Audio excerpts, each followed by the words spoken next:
તો ચાલો દોસ્તો વાત કરીએ 5 ચેપ્ટરના બનેલા આપણા સબ્જેક્ટ એન્ટરપ્રિન્યોરશિપ એન્ડ સ્ટાર્ટઅપના મોસ્ટ ઇમ્પોર્ટન્ટ ટોપિક્સની. તમે જ્યારે આ થિયોરિટિકલ સબ્જેક્ટ પ્રિપેર કરવાની શરૂઆત કરો ત્યારે સૌપ્રથમ દોસ્તો અહીંયા તમને જે ચેપ્ટર વાઇઝ ઇમ્પોર્ટન્ટ ટોપિક્સ આપું છું એના ઉપર ફોકસ કરજો. એના પછી તમે અન્ય ટોપિકો પણ રિફર કરી શકો છો.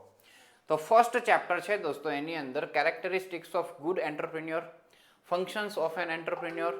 પછી જે બોલ્ડ કરેલા અક્ષરો છે દોસ્તો એ મોસ્ટ ઇમ્પોર્ટન્ટ ટોપિક સજેસ્ટ કરે છે. તેમાં difference between entrepreneur and entrepreneur, entrepreneur and manager, પછી નેચર અથવા તો characteristics of entrepreneurship, functions of an entrepreneurship, 7M resources, પછી definition and objectives of MSMEs. આ બધા જ મોસ્ટ ઇમ્પોર્ટન્ટ છે, ખાસ તૈયાર કરીને જવાના છે. એના પછી દોસ્તો રોલ અથવા તો importance of MSMEs in the developing countries, startup India scheme, પછી step by step process for a startup recognition, પછી funds for a startup and SSIP Gujarat. એનો ક્વેશ્ચન એક વખત એવો પૂછાયેલો હતો કે ડિપ્લોમા સ્ટુડન્ટને કેવી રીતના હેલ્પફુલ થતું હોય છે. તો આ મોસ્ટ ઇમ્પોર્ટન્ટ ટોપિકો છે, આના ઉપર ખાસ આપણે ધ્યાન આપીએ. ચેપ્ટર નંબર 2ની દોસ્તો આપણે વાત કરીએ તો એની અંદર સોર્સિસ ઓફ બિઝનેસ આઈડિયા છે. સૌપ્રથમ એ તૈયાર કરો વ્યવસ્થિત. પછી બિઝનેસ પ્લાન અથવા તો પ્રોજેક્ટ રિપોર્ટ, એની શોર્ટ નોટ પૂછે છે. ક્યારેક તમને સિમ્પલ એનો ઇમ્પોર્ટન્સ કે એસેન્શિયલ પૂછી નાખશે. ઓકે, તો આ ટોપિક વ્યવસ્થિત તૈયાર કરાય પછી જે રીતના ક્વેશ્ચન પૂછે એ રીતના તમે જવાબ લખી શકો. માર્કેટિંગ પ્લાન વિશેની શોર્ટ નોટ પૂછે છે. Break even analysis most important છે. આગળ પણ એક ચેપ્ટરની અંદર આવે છે બ્રેક ઇવન પોઈન્ટ કરીને, ત્યાં આખો ટોપિક છે પણ બંનેનો મતલબ કન્સેપ્ટ સેમ જ છે. તો ખાસ અહીંયા ધ્યાનમાં રાખવાનું છે. અને ટેક્સ્ટ બુકમાં અમુક વધારામાં કન્ટેન્ટ એની અંદર એક્સપ્લેનેશનમાં આપેલું છે, બહુ ડીપમાં લઈ ગયા છે. એટલું બધું જવાની જરૂર પણ નથી હોતી. તો આપણા નોટ્સની અંદર દોસ્તો આપણે આ ટોપિકને એકદમ સિમ્પ્લિફાઈડ વેની અંદર રજૂ કરેલો છે. તો ખાસ નોટ્સમાંથી આ ટોપિક રિફર કરજો. સ્ટેપ્સ ટુ ડેવલપિંગ અ ક્વેશ્ચનરી, માર્કેટ સર્વે એનું નીડ, એની મેથડમાં નામ આપીને એક વખત પૂછેલું હતું, માર્કેટ ટેસ્ટ મેથડ્સ. પછી 4P components of marketing mix, IMP છે ખાસ. B2B કોમર્સ, પછી આ બોલ્ડવાળા તો વિશેષ IMP છે જ. ઈ કોમર્સના એડવાન્ટેજ ડિસએડવાન્ટેજ. પછી જેમ દોસ્તો government e market place, product life cycle, બહુ બધી વખત રિપીટેડલી દોસ્તો આ પૂછાય છે. સપ્લાય ચેઇન મેનેજમેન્ટ છે, બે પેપરની અંદર પૂછાયેલું છે. List any 5 innovation of any product, આ પણ પૂછી શકે. આમાં તો કોઈ પણ તમે લખી શકો. કોઈ પણ પ્રોડક્ટમાં જે ઇનોવેશન્સ થયેલા છે એ તમે લખી શકો. સિમ્પલ, આપણે અત્યારે બધા ઇયરબડ્સ યુઝ કરતા થઈ ગયા છે. તો પહેલાં કેવા હેડફોન આવતા દોસ્તો, એનામાં કેવા પછી નેક બેન્ડ આવ્યા ને એના પછી સાવ આવી રીતના આવી ગયા છે. એ બધું લખી શકો, કાંઈ પણ બાબતમાં લખી શકો, કોઈ પણ પ્રોડક્ટ વિશે. રિસ્ક એનાલિસિસ છે આપવામાં આવેલા છે ટોપિક. પછી સ્વોટ એનાલિસિસ એ પણ મોસ્ટ આઈમ્પી છે, ખાસ તૈયાર કરીએ. સારું કન્ટેન્ટ છે, મોટું ચેપ્ટર છે પણ એમાંય આપણે આટલા જ ટોપિકો કરવાના છે એટલે ઓછું ચેપ્ટર થઈ જશે. બરાબર, એટલે તરત વ્યવસ્થિત કરજો. અને આ પ્યોર થિયોરિટિકલ વાળો સબ્જેક્ટ છે દોસ્તો, એટલે પેપર લખો છો ને તમે એ કેવી રીતે લખો છો ને એ પણ અગત્યનું છે. બ્લેક અને બ્લુ બોલપેનના કોમ્બિનેશનથી લખો. પોઈન્ટ વાઇઝ બધું લખાયેલું હોવું જોઈએ. જ્યાં સ્કેચ આવે છે તો ફરજિયાત સ્કેચ ડ્રો કરવાની જ, એ પણ પેન્સિલથી કરવાની. તો નીટ એન્ડ ક્લીન પ્રેઝન્ટેશન હશે આ રીતનું, તો એનાથી પણ તમને સારી એક ઇમ્પ્રેશન પેપર ચેકરના દિમાગમાં પડતી હોય છે ને સારા માર્ક્સ મળવાની એક સંભાવના પણ રહેતી હોય છે. તો આ બાબતો પણ આવા થિયરીવાળા સબ્જેક્ટોમાં ખાસ ધ્યાન રાખવું દોસ્તો.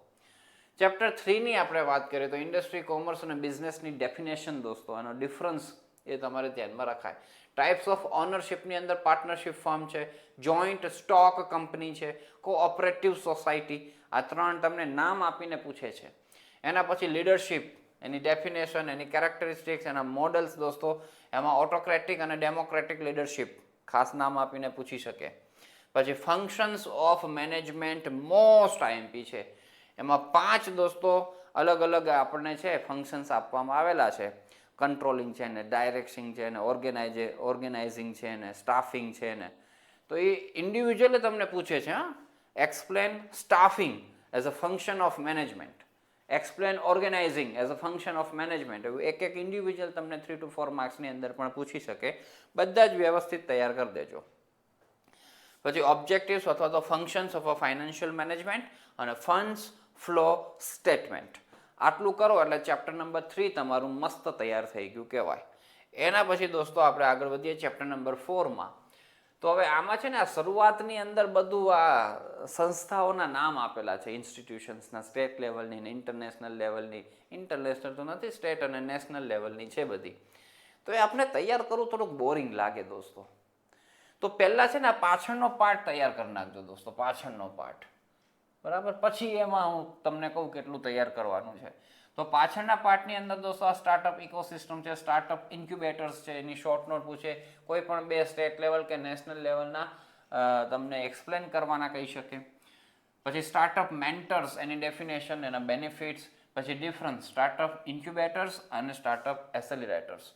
પછી ફેઇલર ઓફ સ્ટાર્ટઅપ તો મોસ્ટ આઈએમપી છે. ઇન્વેસ્ટર પીચ ડેક એ પણ મોસ્ટ આઈએમપી છે.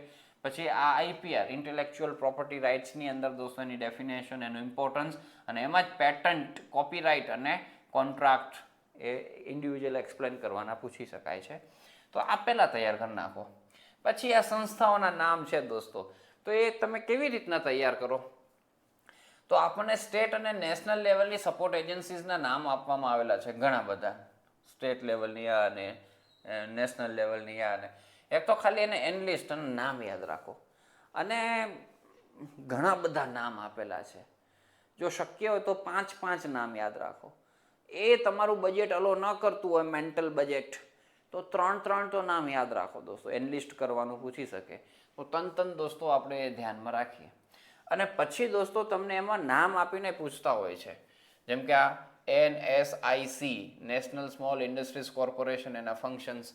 પછી એવું કંઈક DIC છે, તો એના ફંક્શન્સ તમને પૂછે છે. તો આવી રીતના 2-3 ફંક્શન્સ ખાસ આપણે તૈયાર કરીએ, બીજું નહીં, ખાલી ફંક્શન્સ, એનો કાર્ય શું છે આ સંસ્થાઓના, એટલું તમે તૈયાર કરો તો વાત થાય પૂરી. બહુ ડિટેલમાં નથી કરવાનું હોતું એ, બરાબર? આટલું જ તૈયાર કરજો. મિનિમમ 3 તમને એનલિસ્ટ કરતા આવડવું જોઈએ અને 3 ફંક્શન્સ આવડવા જોઈએ, એટલું તૈયાર કરી નાખજો. બાકીનું આ રીતના તૈયાર કરાય. એના પછી દોસ્તો વાત કરીએ, આપણું લાસ્ટ ચેપ્ટર આવે છે. એની અંદર પ્રોજેક્ટ પ્લાનિંગ, એની ડેફિનેશન, એના purposes, step to write effective and successful project plan, feasibility study, એની ડેફિનેશન, એમાં 6 આવે છે. એમાં માર્કેટ એનાલિસિસ, ટેકનિકલ એનાલિસિસ, નામ આપીને પૂછી શકે છે, બરાબર? બધા તૈયાર કરવાના, પણ એ 2 વિશેષ થોડુંક. Project cost estimation, short note. આ જો બ્રેક ઇવન પોઈન્ટ આવ્યું, આગળ પણ હતું, અહીંયા પણ છે. પછી આ મોસ્ટ આઈએમપી છે, ROI અને ROS, રિટર્ન ઓન ઇન્વેસ્ટમેન્ટ વાળો ટોપિક. 2 તૈયાર કરજો. પછી characteristics of social responsibility, characteristics of ethics, most IMP, અને બેન્કરપ્ટીઝ દોસ્તો, એના ફેક્ટર્સ અને ટાઈપ્સ. તો આ બોલ્ડવાળા વિશેષ આઈએમપી છે, એ ધ્યાનમાં રાખીએ. આની નોટ્સ દોસ્તો અવેલેબલ છે, વિડીયો લેક્ચર્સ પણ અવેલેબલ છે, સેપરેટ પણ અવેલેબલ છે, અને કમ્બાઇન ક્લાસની અંદર પણ અવેલેબલ છે. જે રીતના તમારે લાભ લેવો હોય એ રીતના દોસ્તો લાભ લઈ શકો છો. અમૃત ક્લાસીસ એપ્લિકેશન ઉપર અવેલેબલ છે, અને આપણો વોટ્સઅપ નંબર છે, એના ઉપર પણ કોન્ટેક્ટ કરી અને તમે આ મટીરિયલ્સ વિશે ઇન્ફોર્મેશન્સ મેળવી શકો છો. તો ખૂબ સારી તૈયારી કરી અને ખૂબ સારી સફળતા તમે આ સબ્જેક્ટની અંદર પ્રાપ્ત કરો, એવી શુભેચ્છાઓ અને શુભકામનાઓ સાથે આ વિડીયોની કરીએ આપણે સમાપ્તિ. Thank you so much.